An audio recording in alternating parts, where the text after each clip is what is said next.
Assalamualaikum warahmatullahi wabarakatuh. Jumpa lagi dengan saya Roni.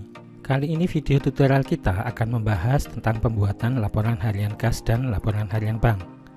Sebelum kita mulai untuk membuat laporan harian kas dan laporan harian bank, beberapa hal yang harus kita ketahui untuk pembuatan laporan harian kas dan laporan harian bank ini adalah sebagai berikut.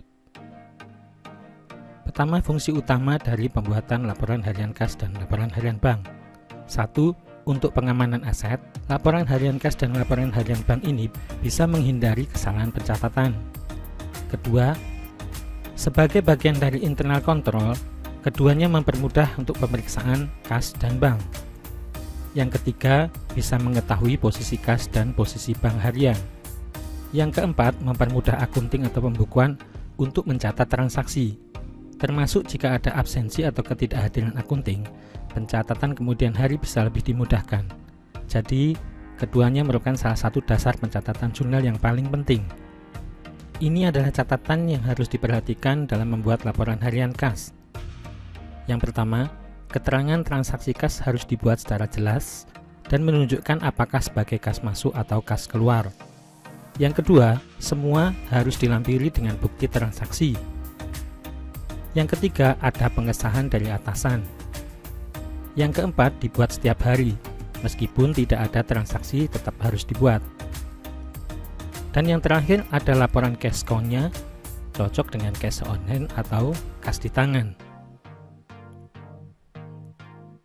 Kemudian untuk laporan harian bank, yang pertama, keterangan transaksi bank harus dibuat secara jelas, karena biasanya di rekening koran bank tidak tertulis jelas, dan menunjukkan apakah sebagai bank masuk atau bank keluar. Yang kedua, semua dilampiri bukti transaksi.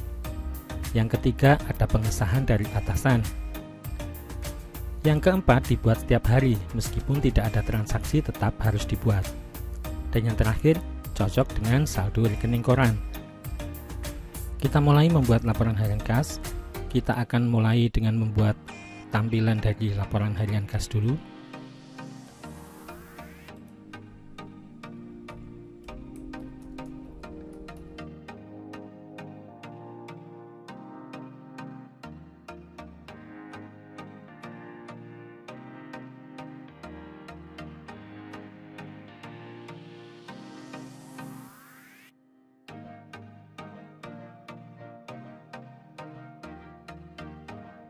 Lalu di bawah kita buat kertas kerja untuk cash count pada hari itu.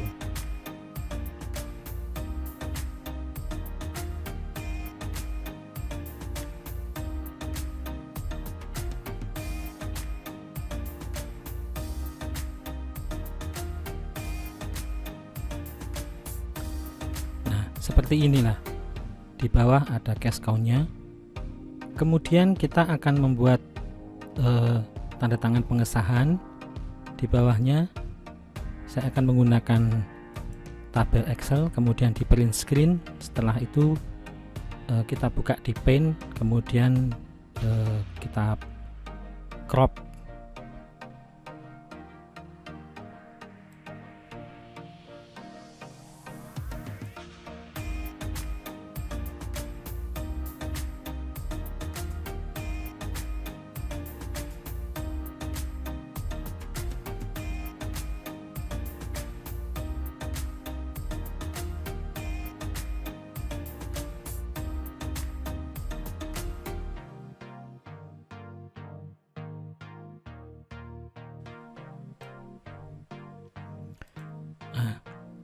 Sudah selesai untuk pengesahan, kemudian kita isikan datanya, kita kopikan saja dari file yang sudah ada.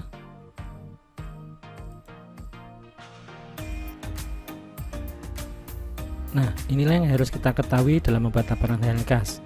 Yang pertama, seperti ini. Misalnya penjualan toko tunai. Nah, ini tunai ini menjelaskan bahwa ini adalah kas. Kemudian terima simpanan pokok, wajib, dan piutang anggota. Ini pasti tunai. Kemudian pengisian kas kecil, kemudian bayar ke toko agung tunai, bayar ke Primasel tunai, penjualan toko tunai. Nah, seperti itu. Jadi harus menjelaskan ini bahwa tunai dan juga uangnya keluar atau masuk. Pada waktu kita mengisi bagian debit atau uang masuk, ini diisi dengan nomor buktinya menurut bukti kas masuk, sedangkan pada waktu kita mutasi keluar uang, maka buktinya adalah bukti kas keluar. Setelah itu kita jumlahkan mutasinya.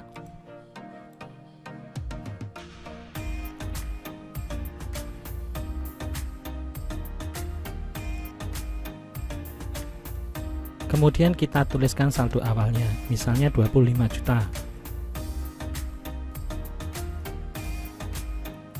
Kemudian saldo akhirnya kita hitung, saldo awal ditambahkan dengan mutasi debit dikurangi dengan mutasi kredit. Nah, seperti ini. Untuk kontrolnya kita jumlahkan semuanya di total.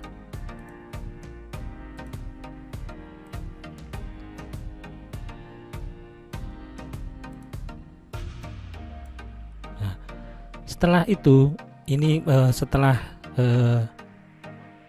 saat jam operasional akan berakhir, kasir harus melakukan cash count atau menghitung cashnya. Ini dilakukan berbarengan dengan kalau di sini atasannya adalah manajer keuangan, dilakukan penghitungan secara bareng di ruangan kasir, kemudian mengisikan data cash count ini. Nah, misalnya sudah kita hitung. Nah, seperti ini.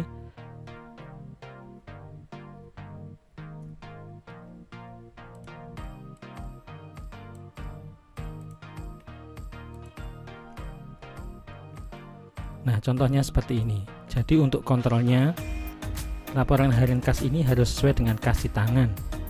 Kemudian kasir dan manajer sama-sama menandatangani laporan harian kas ini. Nah, demikian cara membuat laporan harian kas. Untuk selanjutnya kita akan membahas mengenai pembuatan laporan harian bank.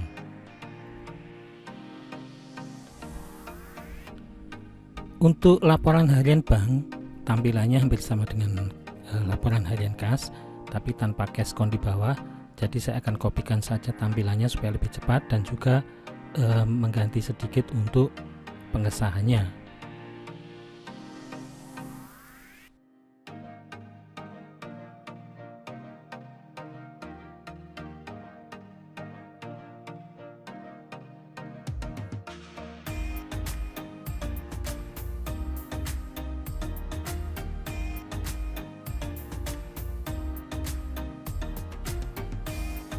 Baik, kita telah selesai untuk membuat tampilan, kemudian kita isikan, kita copy pastekan saja dari data yang sudah ada.